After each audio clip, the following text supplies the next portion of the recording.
Hey everyone, welcome back to another episode of The Art and the Easel. I'm Aaron. I'm Gina. And today we have a special guest, Brandon. Brandon is a man of many titles. Currently, he's the VP of Marketing and Wellness at Gwyn, and then also is a co-founder of Lazuli Collective. Also, he's a Kundalini yoga teacher, and I've seen a bunch of videos with him, around yoga and meditation. And it's been very insightful to my journey. So I'm excited to have him here. Before we get started and diving into like Brandon's background and his story, we wanted to have him lead the meditation. I know we typically do a meditation for about a minute or so during our podcast, and either I or Gina leads it. But since we have an expert here today, we figured we let him lead his meditation and kind of give you guys some insight onto how he does things. So take it away, Brandon. Awesome. Well, first, I feel very honored to be here and honored to lead a meditation. So in the practice of Kundalini Yoga, before we teach class, both the teacher and student, we do a chant. This chant and mantra is called Ong Namo Guru Dev Namo, which means I bow to the subtle divine. I bow to the teacher within me, the guru within me. And we chant this for a couple different reasons. One, it connects us to what we call the golden chain, which is pretty special. It's this passing down of these ancient teachings from teacher to student, from teacher to student. So when we chant this, we're merging ourselves into that like subtle energy field. It also connects us to like our higher selves, our higher consciousness. It tells our ego to like quiet down, especially as a teacher, to keep the teachings as pure as they were taught, and not infusing like my own sense of self and ego into the teachings. These are just the teachings that were passed from student to teacher to student, and vice versa. So if you too can place your hands in a prayerful position and close your eyes, let's take a couple deep breaths in through the nose and out through the nose. At a time, in through the nose. This time, hold your breath, suspend your breath. Focus your eye at your third eye, gaze, and exhale through the nose. And we're going to chant the mantra Ong Namo Guru Dev Namo 3 times. If you don't know it, just don't worry. You can just listen along and just feel the vibrations. Ong Namo Guru Dev Namo. Om Namo Guru Dev Namo. Om Namo Guru Dev Namo.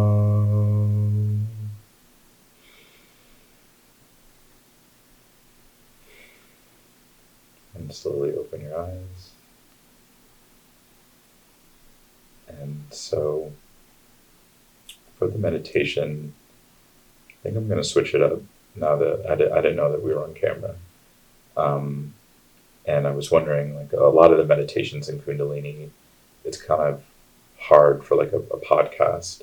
But because we are on camera, and I think I can explain it pretty well for people who are just listening, we can do this one. So this meditation, it's, and you could take your hands out of prayer. Sorry.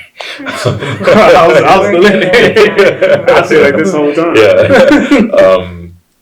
So this meditation is called the Kirtan Kriya. What I love about it is it's one of the few meditations in Kundalini yoga that was like peer reviewed by science and doctors.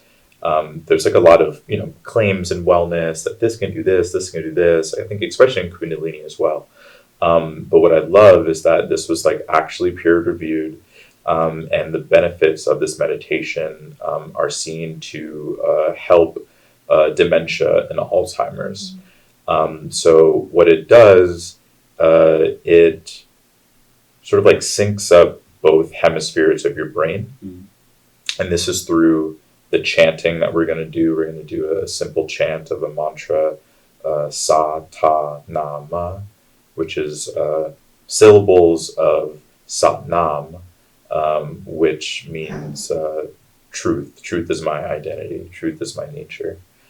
And so to do this meditation, when we chant Sa, we're going to place our thumb and our pointer finger or index finger. Then when we go to Sa Ta, when we go to Ta, we're going to put our thumb on our middle finger. Then Na, thumb on our ring finger. And Ma, Sa Ta Na Ma, Ma on our pinky finger. Then again, Sa, Ta, Na, Ma, Sa, Ta, Na, Ma. So when we're chanting this, we're going to close our eyes as well. We're going to focus our eye at our third eye, place in between our brow point. And as we're chanting this, see if you can also visualize and if you can open your eyes, look at me, visualize the sound of the mantra, the Sa, all the syllables sort of like coming in through your crown and then projected out through your third eye. So almost like an L shape. So as you're chanting, really feel the vibrations and the sounds coming through the top of your head, crown, and then beaming out through your third eye. I like to think of all sound as vibration. So we're bringing in that sound from the ether, and then on the Sa, it's almost like beaming and bursting out of your third eye as you're doing the hand movements. So we'll do this for a couple, maybe like a minute. We're going to chant aloud. Then we're going to whisper. I'll tell you when to whisper. So then Sa, Ta, Na, Ma. And then we're going to do it silently on our own pace, internal chant, but keep the hand positions. Then we'll return to the whisper. Sa, Ta, Na, Ma. Then we'll chant aloud again. So it'll be maybe like 4 or 5 minutes in total. Sounds good. Okay. Yeah. So let's start it off. Sa, Ta, Na, Ma, Sa, Ta, Na, Ma, Sa, Ta, Na, Ma, Sa, Ta, Na, Ma, Sa, Ta, Na, Ma, Sa, Ta, Na, Ma. Now whisper. Sa, Ta, Na, Ma, Sa, Ta, Na, Ma, Sa, Ta, Na, Ma, Sa, Ta, Na, Ma, Sa, Ta, Na, Ma. And silent.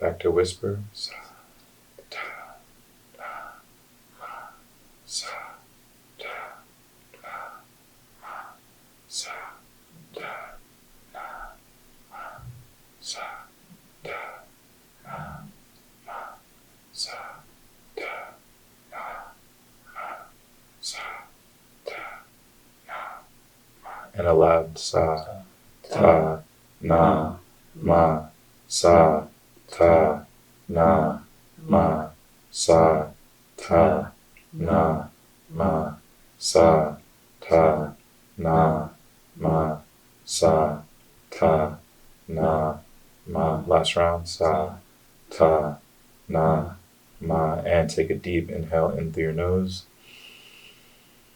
Hold and suspend the breath. And exhale. And just feel the stillness. Feel the subtle shifts of energy.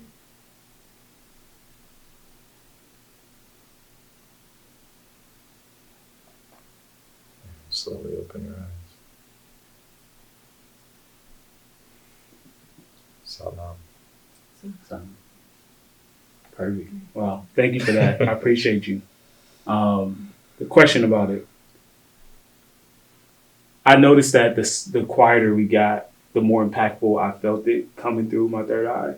And I know it's about vibration, but why is it, do you think, that the silence is more powerful than the sound? I think in the silence you have more focus. I think sometimes if you're chanting out loud, you're hearing yourself, you're hearing other people. When you're just silent, you can really just like feel your intention, feel the energy, feel the subtle shifts in you, a quieter mind, a lot more focus. Yeah. I felt that. Yeah, even the whisper was more powerful than the vibration. They all were good, and I think that's the point of it. It's like everything is okay, but the quieter, I don't know. I just felt the more power in it.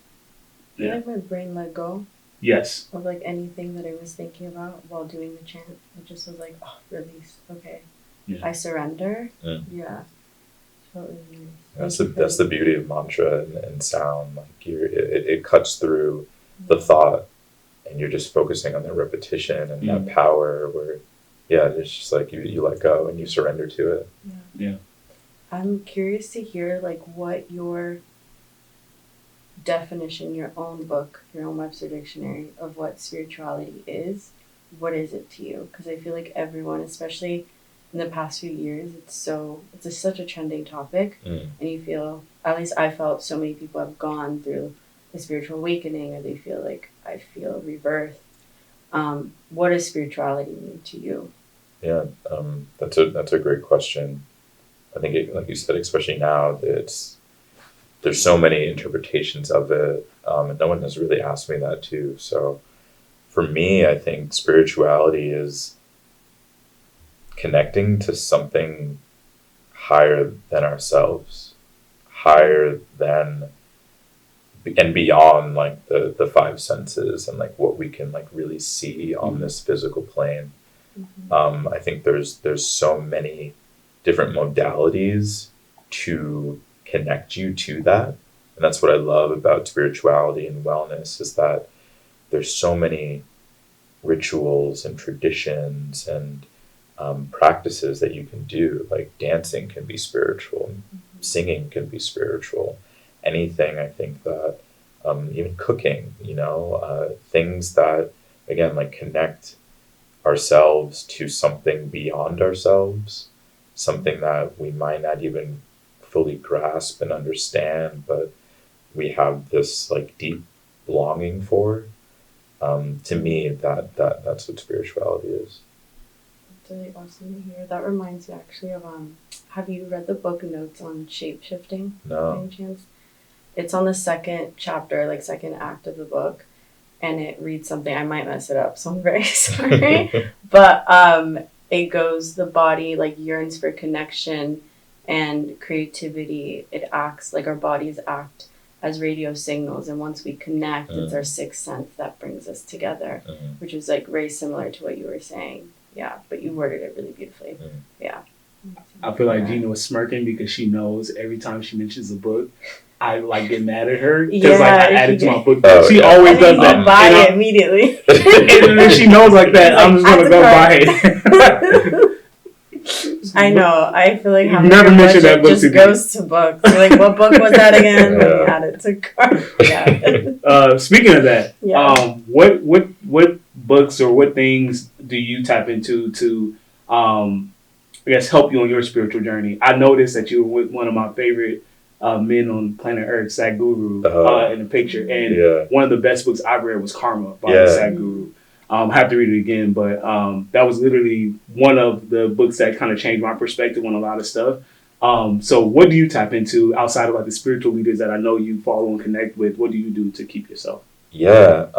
So one, I'll say I use this app called Scribd. I think it's maybe Scribed or Scribd. I don't know. Yeah. But I find so many just like random old PDFs and like I apologize. A lot of this is like pirated, but there's just so much stuff. So I have like reading ADD right now. I'm reading like 10 books at the same time. Layla Delia, she recommended a bunch of books. One was I think the guy is like maybe like Joseph Campbell. It's how to train your subconscious mind or something like that. So I've been listening to that on tape. I've been reading a lot about flower essences and like connecting to plant spirits, which I just find fascinating. That's one. Yeah. That's like my current obsession right now. Yeah. There's not a day that goes by that Gina does not mention rose. Or some essence. Okay. Rose specifically. Or like Blue Lotus. I'll be going on about it, yeah.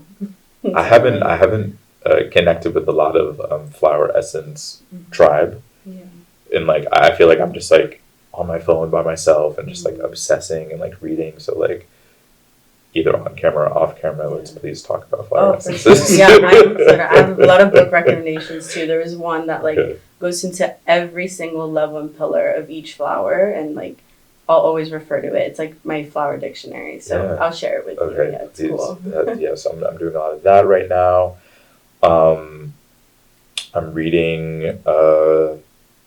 about mantra and sound, and some old teachings of Yogi Bhajan, who brought Kundalini Yoga over here.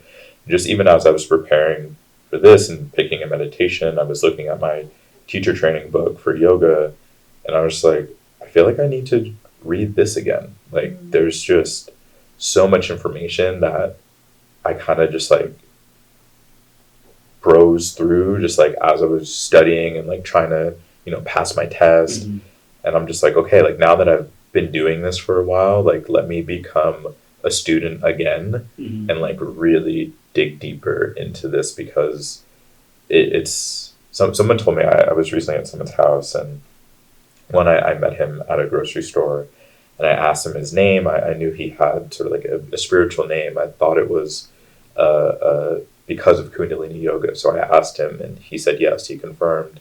Then we're talking about the practice, and he's letting me know that he studied in the 70s and I should come over sometime and look at his bookshelf. And I went a couple weeks ago and looked at his bookshelf, and I was just like gushing of like, wow, like this is just amazing. Like, and then I felt like this bit of like self-doubt creep in of like, oh, there's no way that like I can get this many books, or like let alone read this many books one day. I was like, this will take a lifetime. And I was like, I want to get to the place in my life where like I can just chill and study and learn and just read these books. But I was like, but it's going to take a lifetime. And he was like, yeah, this is a lifetime's like worth of work and study. And I was like, yeah, you're right. Like, why should I even be beating myself up about it? Like, I have enough books right now, and I've read a lot comparatively in my like young age. I'm about to turn 33. Like, when I'm in my 70s, like, I'm sure my bookshelf will look like this, and I'll be picking up all these book recommendations from all my friends and going in these different spirals. And so, yeah, those are some of the books that I'm reading. Oh, sounds good. Yeah, I love how you just mentioned like it's a lifetime of work, because I think I've had the same thoughts too, where I'm like, there's an end date or something to like this learning for whatever reason. Like I think that it has to be done by a certain time, and I think that's just like the time constructs that society has put onto us. Like we have to put everything in the framework of time, and like everything has to have an end and a start and Yeah. a middle, a beginning, a story to it. It's like, no, like this is, if it's a part of your life, then it never ends until you transition. Yep. You know, so I love that. I'm curious, especially after that visit, seeing all those books and like thinking of everything you've learned so far. Is there anything recently, whether it's in a book or like a podcast or a mantra, that has really stuck with you right now, like top of mind, you like are referring to? Well, you mentioned Sadghuru, Mm-hmm. and I saw something that he posted. It was like, you'll never reach mastery without devotion. And that really spoke to me, because I've been sort of like in this dance of being off my mat, you know, like, and it's kind of hard sometimes too when I am portraying wellness. I'm in these titles and I'm a teacher, but then I'm not always doing the work myself. So then sometimes I'll feel like, am I a fraud? Like, how can I even teach right now? Like, how can I even do a podcast when I didn't get up and do my yoga this morning? And seeing that quote reminded me about the love that I have for this space and for this practice, and that mastery piece of it. You know, the man who invited me to his house to see the books, he was speaking to me about that, like how I have the capability and I have the energy like of a leader, but right now, and I told him about me slacking, and he was just like, okay, like you can get by, you know, like you can do a little bit and maybe get invited on a podcast and like, you know, like everything looks good, but he's like, but you know, and I know, like that's not mastery, and like that's not your potential, that's not your destiny. Like you're walking on fate right now. Do you want to reach destiny? And I was like, shit. All right. Right. Do you want to reach? Wait, fate? Damn. You're walking. You're living on fate. You're living on fate. You're walking into your fate. Do you want to reach your destiny?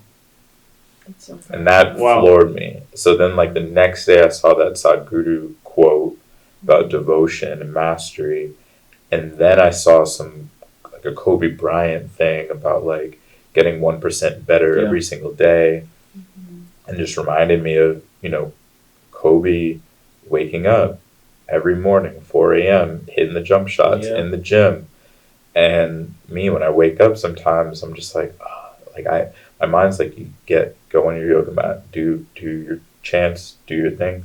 Oh, I'm so tired, and this and work, headache. I'm just gonna go back to sleep.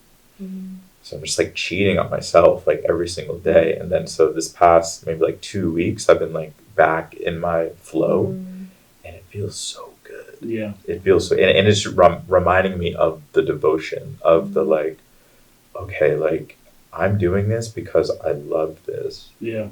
And because like I love myself ultimately. Like I'm pouring back into myself. If I don't get up at 5 a.m., 4 a.m., whenever, I'm like, I barely have any time for myself today. I have work, I have a wife, I have a kid. It's hard for me to do this at the end of the night because I'm just so tired. So like, I gotta do it now. I have to do it now. We literally just had that conversation before you came here about the podcast when she was like, how do you feel about it? And I'm like, I know I could be doing more. My time management sucks right now. I should be getting up earlier to like work on it, because by the end of the day after work, I'm not feeling it. Literally what you just said. I said that. You just talked about that. But do you? I know you said you feel like you've been in the flow in the last 2-3 weeks since you've been back on your practice. But do you think that ebb is important, like the ebb and flow, like the backsliding, for the lack of a better term, is important for the remembering? Because like if I didn't stop doing the waking up early or whatever, I wouldn't even know how valuable it was if I didn't like lose it for a minute. Yeah. So do you think that's important? Yeah, I think it's all it's part of the process. Yeah. You know, like the ebbs and flows, that's just a natural cycle of nature and life. Everything ebbs and flows and changes, and like, you know, we change. So like, yeah, I'm happy to even to articulate this now, because it's reminding me to like have the compassion to myself, to not beat myself up of like, oh, I'm no good. I didn't go to the gym today. I didn't do this. I didn't do my thing. I cheated. I ate pizza when I know I should just be eating mung beans and like whatever. But it's like, no, yeah, like one, I'm human. This is the human experience. I'm here to like learn and grow through this experience, through the challenges. And that ebb and flow is natural, even when you feel then hard on yourself for being hard on yourself, you know, like it's just all part of it. Yeah. You know what? It reminded me when you were talking about waking up, gotta go on my yoga mat, like kind of like your morning routine in a way. You mentioned a quote by Fernando Buesa, the Book of Disquiet, about like, because you spoke on destiny, and in the book it talked about like personal hygiene in terms of your spirit. And do you remember how it went? It was about destiny and like respecting yourself in ways where like even if you fall out of things, it's okay. Yeah, I think it mentioned something like, if we treat our destiny like we treat our personal hygiene, that if we take a shower every day, then if we don't treat our destiny with the same respect as far as like being able to like cleanse it and practice it, then we're kind of doing ourselves a disservice, similar to like not taking a shower. I don't know, it was something like that about personal hygiene and destiny. But it's a great book. It's just so many nuggets in that book that I can't remember them all right now, but it's something that we'll follow up with. But I love that. It's personal hygiene and destiny and how they relate, and how if we take that serious, then the things that we do in life, we should take that serious. Yeah. That's powerful. Yeah, we'll follow up with it. I feel like you'll enjoy it. Please, hit me with the book list. But like, let's talk a little bit about music, because that's where I like that's how I know Brandon is, like through music. And of course, after I found him through music, then like I found out that he was much more than just music. You're currently the VP of Marketing and Wellness at I'm drawing a blank. Gwen. Yes. There you go, Gwen. I keep wanting to say Gaia for whatever reason. I need to go do some research on Gaia. But if I was VP of music at Gaia, that'd be tight. Yeah. But Gwen,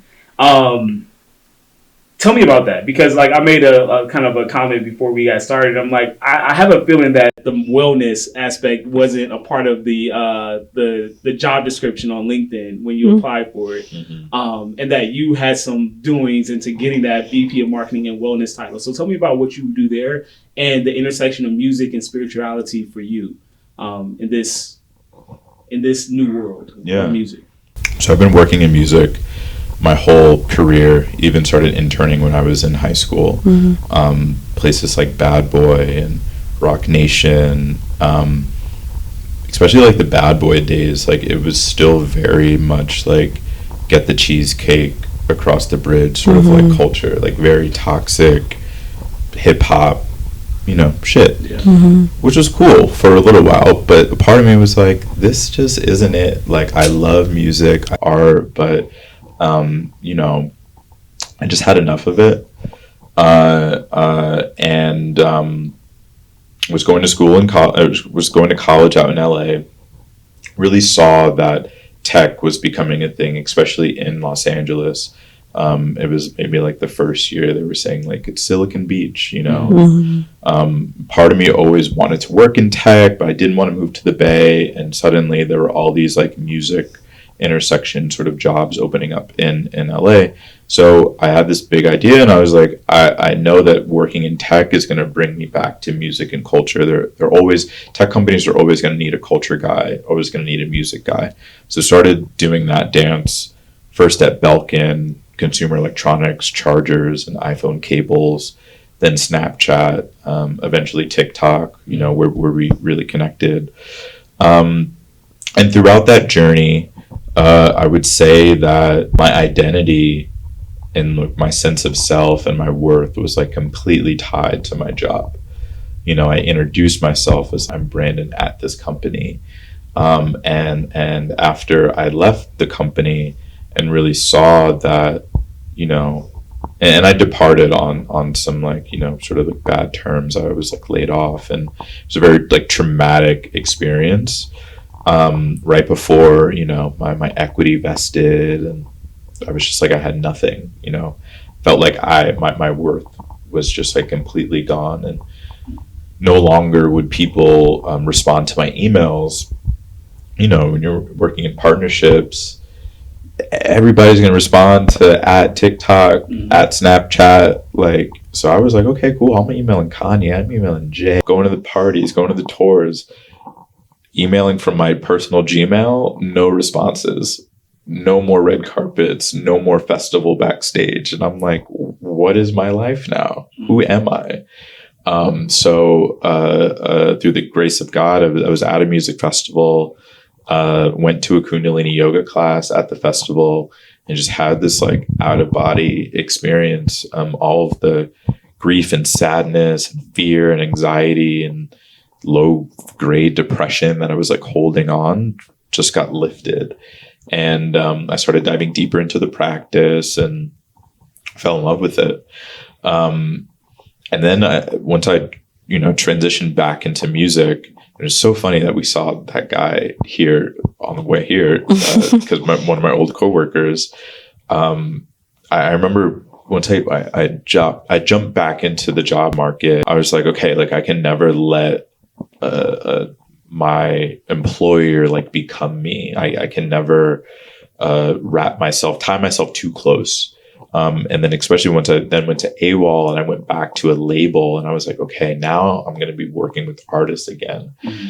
Like I can't let LA sort of like destroy me. I can't let the glitz and glam of Coachella and working with Steve Lacy and Omar Apollo like change me. So like I really kept the practice of yoga to like help, you know, rid me of ego, so I can just go to work, do the work, love my job, but then like step away from it. And I was very conscious at that time too. Like I wanted to start a family, and I wanted to, you know, just like have a more, what I felt like was a balanced life. And I felt like a lot of friends and colleagues in the industry like started seeing this shift in me. I wasn't full like on yogi wearing a turban and stuff at that point, but people were like, hey, like I see that you're walking a different sort of path, and like I kind of want to know like what you're doing. So I would like tell some people like, oh, like come to yoga with me, come do this.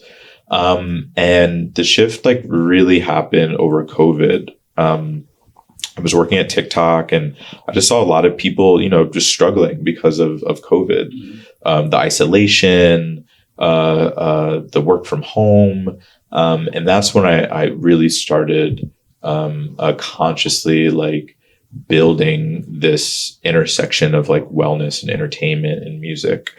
So fast forward to me working at Gwyn, I've always dreamed of like having a label that like truly prioritizes the physical and mental well-being of artists. I saw it firsthand, you know, as an executive, just like how hard it is to be an artist. The creativity, the access, the judgment from fans and peers. Artists are geniuses, and it's hard, you know. So I've always dreamed of creating like nurturing systems to like harness and really like shepherd that creativity, combining, you know, like the modalities of wellness. And so a friend reached out at this label who you know, small independent label, really cares about independent artists. And at Gwyn, we pay, we offer our roster non-recoupable wellness stipends. So, you know, in the music business, especially for independent artists, budget is everything. And the word recoupable or non-recoupable spend is like very important. If you have this fancy album release party, ultimately, like what a label's doing, sometimes it's a loan. It's like, yeah, we'll front you the money, but this is going to come off the back end, off this rev share with the revenue splits or whatever. We're going to get all the money that we invested in you back. Before you get paid, we need to get paid. So as a label, non-recoupable, we do not need to get this money paid back. This is not a marketing expense. Our artists can use these funds for therapy, for massage, for any wellness modality, books, chiropractor.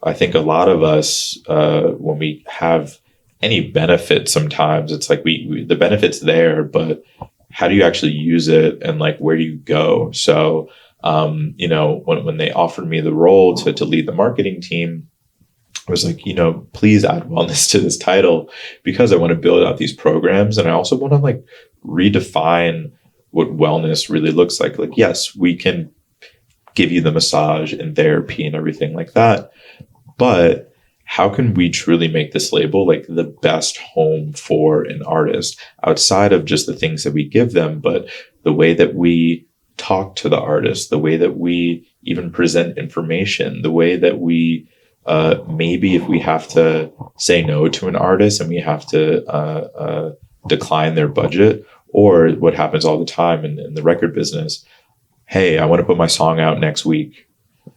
No, not a good idea. Well, no, the song needs to come out. Explaining to them in like the most compassionate way, like, no, I understand what you're trying to do, but these are the reasons why this doesn't make sense. So like, I'm always trying to cultivate this like space where the label, like we're holding ourselves accountable for like the way that we treat our employees, the way that we treat our artists and our partners, how we're always just like striving to do the best thing and do the human thing, do the most compassionate thing, even when we're having like very difficult and challenging conversations or situations with peers and coworkers. Like, I'm always trying to have that self-awareness and accountability to be like, did I do something? Did you do something? Like, how can we all have open and honest, transparent sort of like conversations about this? And I think those are the things that are going to really help propel and sustain the music business. Again, when I talk about the beginning of my career, being in like a very toxic environment with like Diddy at Bad Boy, like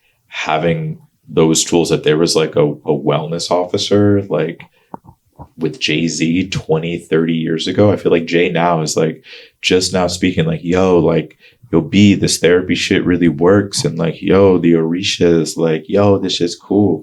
All these artists now are like rapping about microdosing and all these things. Like, just with wellness and culture, just like becoming more accessible and trendy, even like, yeah, there's no surprise. But what if there was someone like me who was helping these artists like at the beginning of their career, like when they get their first check and they don't blow it all, or they don't, or they have a safe space when maybe, they're going down a road of addiction or thing that, happens in LA like all the time.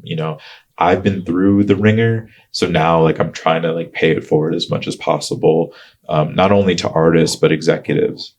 And that's a little bit of what I'm doing at Quinn. Sounds like a dream job. Yeah, it is. Sometimes I have to pinch myself, like even on the hard days where I'm just like, oh, like this is a lot. And I'm like, I'm doing exactly like what I want to be doing. That feels like very special to like create a new lane. Also like create the blueprint for other people as well, because I get so many DMs and calls and like, how did you do it? Like, how do you combine your passion and this and bring wellness into the music industry? I'm like, I'm just walking in it, but like, please know that it's possible. I think that's like really cool to be able to inspire people in that way. I'm so curious, because in the entertainment industry, or honestly any creative industry, I think like when you mentioned different experiences where it has been a toxic like work environment, I think especially in these industries, it's easy to be influenced to like mold yourself in a particular way. Or if you identify with a certain, what's the word? Like topic or activity, say like mental health is often associated with self-care, like, doing your skincare, going on a walk, going out in nature, etc. Sometimes it could feel almost performative in a way, and it could lend itself to moments of like spiritual bypassing. I guess in those situations, like what do you feel is like important, a list of important reminders to kind of be like, wait, like who am I again? Like I'm doing these things and why am I doing it? Because I know a lot of people go through that. I've gone through that many a time, and it's like, how do you kind of recenter yourself? Because maybe all the things around you are really exciting, but it's like, how do you tap in? Yeah. I think reminding yourself and reevaluating, what are your values, I think is really important. Just being very clear of like, okay, like what are the things that I stand for, and is this in alignment with that? When it's like the spiritual bypassing side of it, I think sometimes the first thing that comes to mind with that is like the word bypassing. It's like, so am I being like avoidant of this environment? Am I hiding, turning my blinders on and just focusing on this thing to get me through it? Like, oh, like work sucks, but you know what? Yeah, the skincare is going to like make it all better. Or I'm just going to smoke some weed and like forget about it. And like, I'll just be able to deal with the bullshit because of it. And like, yeah, that can work for a while. But I think when we talk about that destiny piece, it's like, okay, like, is this truly in alignment with me? And even if it's not, how can you then like cultivate the, I think like the awareness and the energy to like move yourself out of that situation and bring you to a place that is in more alignment. I think it's very hard to do that, frankly, like within the world of entertainment. There's maybe this is all industries. Like I only know, entertainment, but I think this is also just like a byproduct of capitalism. Like there's toxicity everywhere. Like it's here. So I think it's finding the ways to not just deal with it, but finding the ways in which you can like work within the confines of it, know your limits, know your boundaries, of what is crossing the line, and how can you then like fill your cup in ways that bring you into alignment of like who you want to be. And I think once you start focusing on those things more than like the toxic sort of like part of your job or whatever, naturally you will then like depart from it, or you will like forge your own path to then combine the things like me, like wellness and music. Like I can't be in the music industry unless I do these things. Yeah. I've seen other people do it too. Like they've combined their passion of, maybe it's like, okay, like I'm working in entertainment. I'm working at a talent agency, it sucks. But I love flowers, and like, I'm going to go to the flower mart, make these floral designs. Next thing you know, it's like you're then helping your friends on set with flowers. And now you have your own flower shop or something. And all of your clients are like movie studios and directors. So like, okay, like I'm working in entertainment. I'm supporting entertainment. I love LA. I love the city, but I'm going to do it like on my own terms. Like I'm going to be the flower shop. Like that's how I can participate in this. Yeah. Or I'm fashion or this. Like it's not going to be the angry boss. And yeah, like some people think like you have to do it. You have to succumb to this culture to get ahead, to get the money. And even when that comes, you see a lot of those people like truly aren't happy. So I think also like focusing on the things that like really bring you joy and happiness, regardless of what they are. I think I'm happy that like we're in a space now, I think like within the industry, that we're really celebrating like the individual and the human behind the job, where once like it wasn't that at all.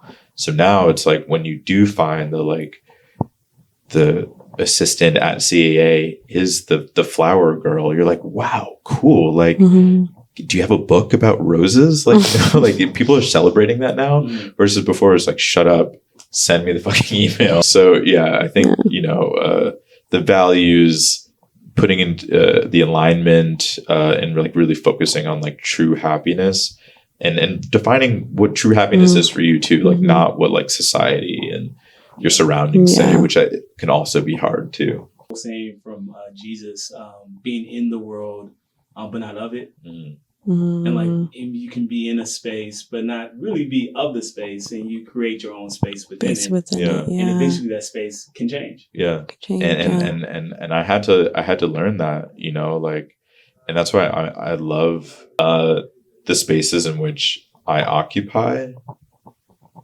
because some people don't expect to see me, a yogi, like at the Travis Scott show, you know, like jumping in the mosh, like right with you, like I'll get turned, but like wake up with me at 4 a.m. as well, and like we're gonna get these chants in too. And so like I walk very tall and proud within like the spaces that I occupy, knowing that I'm one of few or the only one. And like, I feel like it's my duty to like show up in those spaces and let people know that like, you can do both and you can still have fun. Like at one point I thought that, okay, like I'm now a yogi. I have to go to the mountain and just be a monk. Like I have to do it. I was so quick to do it. But then I knew that around Coachella time, April or whatever, I could be anywhere in the world and I see something on Instagram of the TikTok house and this at Soho House, and I'm like, damn, like I kind of want to be, but like who doesn't like that? Like this is great. It's a music festival. So I'm like, okay, how can I do both things? How can I operate in both spaces? Yeah, it like what you said reminds me of Sadghuru, and the funniest video I've seen of Sadghuru, and I feel like he's shown me that you can do both. But one video I saw, he was like literally on a motorcycle. I was so shocked. I was like, okay, I can do both. I'm not gonna ride a motorcycle. Gina has her motorcycle license. By the way. Wow. When I saw him on the motorcycle, I'm like, all right, he's not just like praying or meditating all day. He's actually in these streets. You know, Reverend Beckwith. Yeah, I go to his church, Agape. Yeah. Okay, so one year, and this is like, I was very young. Like I was walking around backstage at Coachella, and I see him and Ricky Bebe just like chilling on a couch, and they were just like, it was kind of cold. Like they had like a blanket over them, and they were just sitting down, vibing, and I was like, wow, that's when I knew. I was like, okay, like you can do both. Like Beckwith is chilling, low key. No one's bothering him. Probably half of people didn't even know, but I was like, I see you, bless you. I'm just like reminding myself too, like it's like literally what I'm doing. Part of my work with Lazuli Collective, we produce wellness events, and Coachella actually like reached out to us to help produce like their first ever wellness activation on site at the festival. Last year, like I really had to like pinch myself. We had a sign in our office called like the wellness office. And like we literally like are the first like wellness office at Coachella. That's so cool. Which is so amazing. That's amazing. And you know, one story that I'll share from our experience at Coachella, I think a lot of people don't expect to engage in wellness at a music festival. I think that's one of the reasons why I love like popping up there. And there was this woman who came by our activation. And just to set the stage, we do out in camping at Coachella. We'll do like 4 days of yoga starting at like 8 a.m. Yoga, breath work. Our first year we had trap chi, which is like Tai Chi, to trap music, which is super dope. Yeah, we'll do affirmations, just all the things. And this woman came to one of these sessions. I think it was like a creative writing and like expression kind of thing. There were like a lot of small groups and people were like sharing things from their journal and stuff. And she got the mic and she was like a little emotional, but she was like, like, thank you for this session that you did. Like, this really helped me and my husband. We didn't know this was here, but like we came in because we smelled our daughter. And I was like, oh, okay. And she was like, our daughter's name is Sage, and we had been grieving her. We had just lost her a couple of weeks ago, giving birth, and this experience was like the first moment in which like we can like pass that grief through and enjoy ourselves as a couple. And she's just like bursting in tears. Everybody else is like crying. And I'm just like, wow, like this is why we need to have these spaces. Like if we didn't, maybe she would have just continued on with the festival, like carrying on that grief, but she was able to like process it in a healthy way. There was another moment this year where two people were hugging each other, and I got one of the photographers and I was like, hey, like capture that moment. Like this is just such a beautiful embrace. And after I went up to them and I was like, hey, like this is the picture that we took of you. Do you want us to send it to you? And they were like, yeah, like we love this. And I was like, what was that moment? Like I it was so passionate. I saw the love. The person started crying. And they were like, I just told my friend that I had a tumor. And but like hearing the sound bath, like I knew that I can heal myself, and like it gave me the courage to tell them and for me to tell them like I'm gonna be okay and like I'm gonna heal. And again, just like floored, like and like it's those experiences where I'm like, you can't pay me like anything, to like be able to give the space for like that magic to occur. So yeah. It's amazing. Yeah. That's wild, because if without that, people would just hold it in. And yes, music is a release, but also like stepping out to like cater to that need that your body's clearly telling you, like a visceral reaction is so needed. Speaking of music, so kind of going back to you holding the space for your artists that you work with at the label, do you think the artist has that same responsibility to put content to the masses? Do they have to not necessarily heal through their music, but do they have to have the responsibility not to hurt through their music, or things like that? What's your viewpoint on that? Yeah. It's a slippery slope, I think.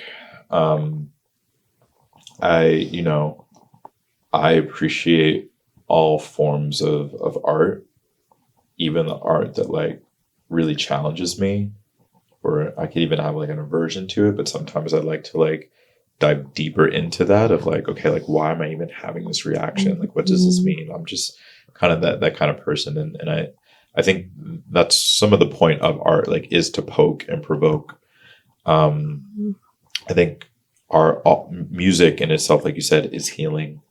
I think even music that could be deemed as violent or promoting a lifestyle that is unsatisfactory to someone else, that music can be healing to another person, although I think it could be healing, quote unquote, what may feel like as healing parts of someone that could use some like transformation. I think it could be, pouring sort of like gas or like pouring salt into a wound, or pouring gas into a fire. And so, like you said, should artists be promoting a certain kind of music? I think artists should learn to understand their power of influence that they have. I think they can learn the true like science of influence, and even like and of music, of what music can do to our subconscious and to our thoughts, and how we then shape our reality and our identity based on those thoughts and beliefs that we hear from the music, from culture, from media, from everything that we see with our, our senses. So while I see a world in which an artist can be performing music that is violent, that maybe is reflective of the environment in which they grew up in, which is then healing to them and their inner child. But then knowing, okay, if I do this, here are the potential consequences of that. And I think doing a job of communicating sort of like the intentions behind the music. Like, for instance, like I think this guy got banned on YouTube. It was like some track that like he was like teaching kids how to like scam and like how to like do like bank fraud, and it was crazy. Right? Send me the link. Yeah, right. It was like it was crazy myself. But this was like, hey, like, don't do this. One, like, this is art. This is jokes. Don't do this. Don't repeat this. Here are the consequences if you do this. One, like, you're going to go to jail. Yeah. And two, like, the reason why I'm doing this is because this is a motif of the mind experience, or whatever the philosophical sort of like artistic reason of him doing that is. Cool. Lay it out all on the line. But I think sometimes it's a disservice to fans if an artist is like bang bang gang gang sort of song. They're living a completely different lifestyle agenda that's they're just falling into because they want to get more money, and it's the record company marketing and all the societal pressures to like have the bang bang song. But to tell the fans like, hey, this is just like drill is the style of music right now. So we're going to make these songs, but I'm really not outside, and you shouldn't be either. Here's what you should be doing. Because I'm rich and this is what I do. Like, I play golf. I think if there's like that clear distinction, like maybe this cycle like wouldn't like just repeat itself over and over again. One of the reasons like why I want to offer healing spaces within music is so we can like try to get to the root of that these problems and issues. And I know it's so much bigger than me, so much bigger than us. And like, I don't want to be that person like, no, like you can't say fuck and you can't talk about guns in your music. But like, there does need to be like real conversations and dialogue with these artists and the record companies on the true consequences. And then how can these artists like legitimately give back to their communities in real ways that don't just have kids in the streets shooting each other. And that shit needs to stop like right now. So I'm actively like trying to address those things, albeit, but I feel like, on a small scale, but that's one of my goals in this industry. It almost feels like in the 90s when they put out the parental discretion stickers, like on albums, I guess, like UA, I think. Yeah. They need to do that now, but like this is fictitious. I think it's going to be a bigger shift when the consumers start to take more responsibility on, 100%. and then that will shift the artist and what they create.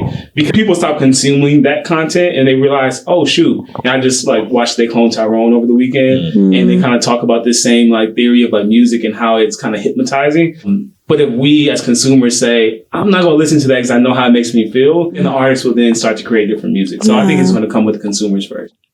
Just life in general. What's like next for you? Like I know, like I know you're probably just kind of in the moment and just loving life and just doing what you love. But is there a next iteration or a next like piece of the puzzle that you're trying to get to in your goals? I would love to teach more, because I am an executive and doing music festivals, and I'm a dad. Like I have very little time to like have a weekly yoga class like at a yoga studio. So would love to do that. Would love to do some retreats and just dive deeper, you know, into that world. I think that's like most immediately next. And I just want to, like I said, with the man with the books, like I just want to create the space where I can learn and grow. Learn and grow. Yeah, whatever moves I have to do to just give me more space to get, you know, information and learn. Like that's what I want to do. Like I really want to go to like I don't want to go to like college again, but like I want to go back to school, you know? And like I really just want to like study. Even if I'm even not like to have the information to teach, like I do want to teach, but like I just want to learn because there's so much wisdom out there. Lifetime of work. Thank you all for tuning in. We will see you on the next episode. I'm pretty sure you all got a lot of nuggets from this particular podcast, and hopefully it's helpful to you on your journey.